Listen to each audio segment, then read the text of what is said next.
Hello, I'm Sensei Alex Kakya. Thanks for joining me this evening for meditation and sutra study. Ordinarily, tonight's practice would consist of a 15-minute guided meditation, a reading from a Buddhist scripture, followed by a Dharma talk. However, unfortunately, due to some technical difficulties we had earlier in the day, we'll need to bypass the meditation in the interest of time, go directly into the reading and the Dharma talk for this evening. Next week, we'll bring back the meditation, I promise. The title of today's Dharma talk is Understanding Dependent Origination. Before we get into that, please subscribe and hit the notification bell. That way you'll be notified when I post talks in the future. If you wouldn't mind hitting the like button, that'd be great too.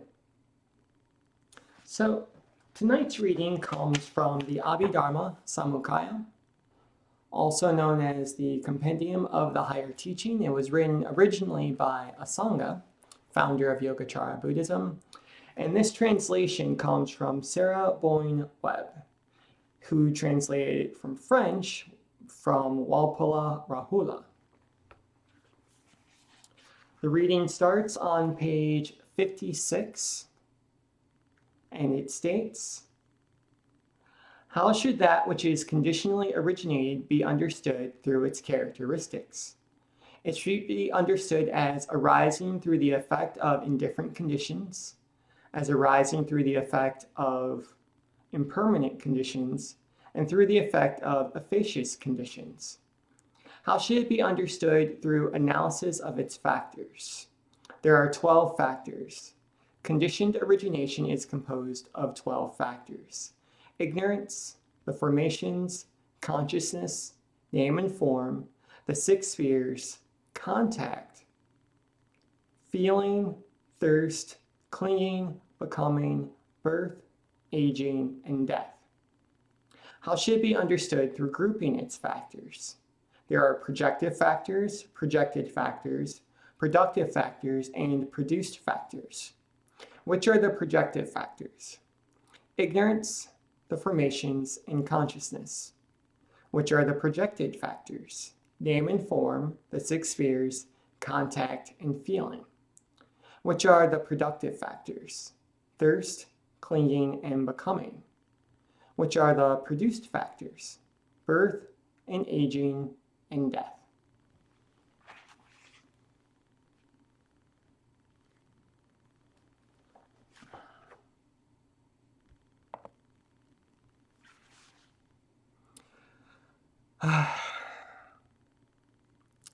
So, when we first think about Buddhism, the first thing that comes to mind is not dependent origination. The first thing that comes to mind, for most people at least, is the Four Noble Truths, which state life is suffering, suffering is caused by desire, the way to end suffering is to end desire, the way to end desire is the Noble Eightfold Path. Now, those are accurate, they're easy to remember. However, funny story, Buddha never actually said that. He offered those teachings, however, he didn't speak in pithy one-liners. The Buddha and the people who came after him gave lectures. Some of these lectures lasted a few hours, some of them lasted a few days. So oftentimes, unless we're reading the sutras directly, what we're getting is sort of the Cliff Notes version of the teaching. It's then up to us as practitioners, after we get the Cliff Notes, after we stick our toe into the water of the Dharma, to decide if we want to dive in or not. So that's what we're going to do today. We're going to dive in by studying the nature of suffering and the nature of dependent origination, which is something that the Four Noble Truths is based from. So how does this work? Well, first we need to understand suffering, and to understand suffering, we need to understand the nature of reality. The way this works essentially is based on something called natural law, which is an idea first put forth by Aristotle. And natural law very simply states that if we understand the nature and the function of a thing, we can decide the correct moral, if you'll allow me to use that word, way to use it. We can use the example of a hammer, for example. Everyone knows that a hammer is used to hammer nails. And if we use it in that way, we can hammer nails all day without issue. However, if we use a hammer to dig a hole or to try to get a drink of water, we are using it outside of its natural function and outside of its natural purpose. And what does that do? Well, it creates suffering. It creates suffering for us. It creates suffering for other people. We know we're not using the hammer correctly, in part due to the suffering that's created. No one suffers if we use the hammer to hammer nails. Everyone suffers if we use it to try to fix a window. Hammers and glass generally don't mix very well. So, in other words, according to natural law, we can think of ourselves, we can think of the entire world as hammers. There is a correct and an incorrect way to live our lives. And if we understand our own nature and our own function, if we understand the nature and the function of the objects in the world around us, we can use them correctly in a way that alleviates suffering instead of creating it for ourselves and others. In this way, a sort of intuitive morality comes forth. It can be useful, obviously, to have a teacher in the beginning, but eventually the goal is we don't need someone standing over our shoulder telling us what to do. We know the hammer, we know how it works, we're good. Now, in order to understand the nature of reality, we need to understand that everything we come in contact with is the result of three things. That's indifferent karma, effacious karma, and impermanence. Now, indifferent karma, karma first off being cause and effect. Indifferent cause and effect is simply karma that has nothing to do with us directly. It's not the result of our actions. The sun rises in the east, it sets in the west. We have nothing to do with it. Effacious karma, however, is things that result from what we're doing. Through our body, through our speech, through our mind, we are creating causes, we are creating conditions that make things happen in the world. Finally, impermanence simply means that everything is constantly changing. Nothing stays the same, ever. A lot of the suffering we have in life is because we don't understand these three facets of reality. We try to control indifferent karma, we ignore effacious karma, and we want things to stay the same even though it's their nature to constantly change. This is why Buddha stated the first noble truth, life is suffering, because life is constantly changing.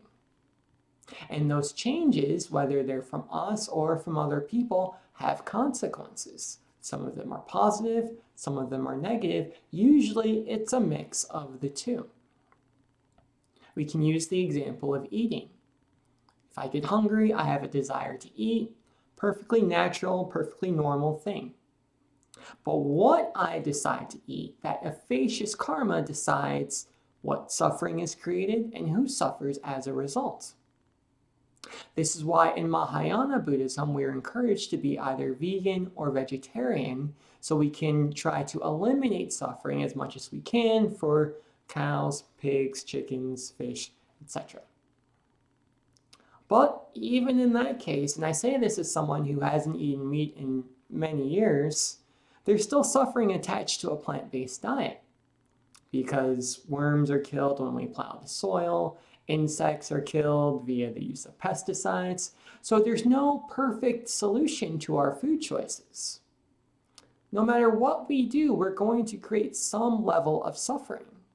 But as Buddhists, we approach this skillfully, we accept it, and we do the best we can given the situation we're in. Knowing that we'll never be perfect, we try to do our best. Life is suffering, yes, but we can create less suffering through our effacious karma.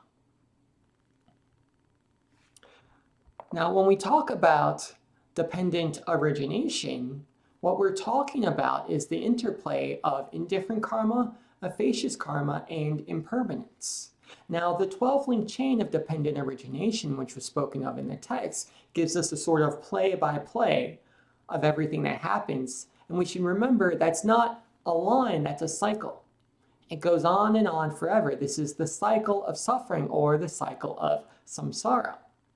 And while it can be useful to memorize the 12-link chain of dependent origination, there's really only two things we need to keep in mind at all times.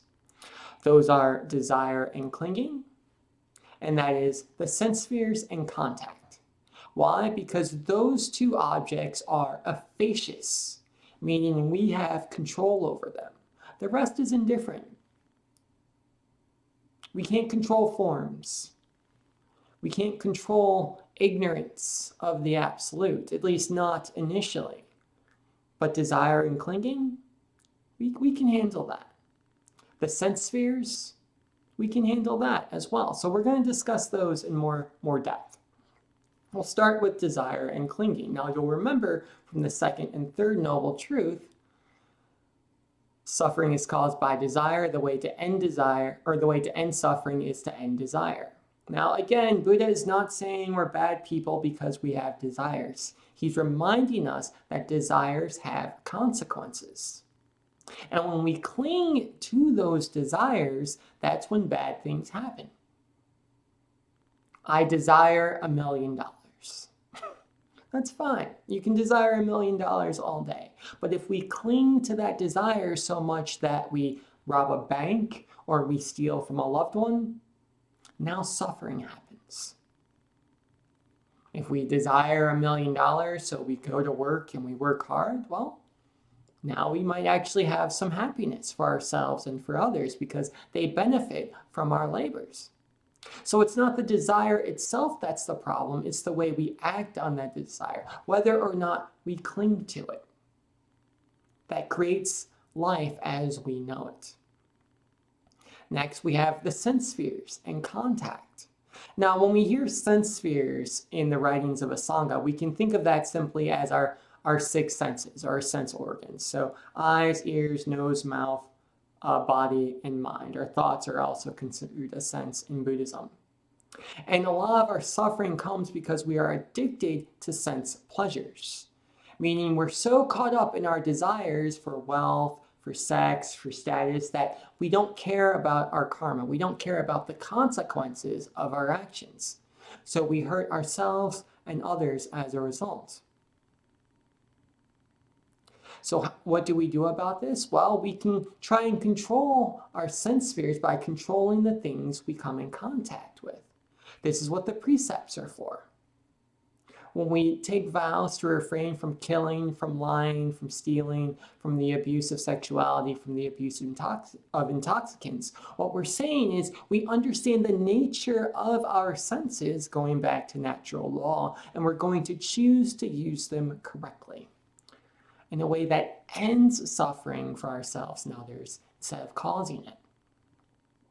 So if we focus in on the sense spheres and contact simply being that my eyes see the floor, my hand touches the cushion. It's just contact between a sense organ and an object in the world. If we take control of that, and if we take control of our desire and our clinging, life becomes better for us and becomes better for the people around us as well.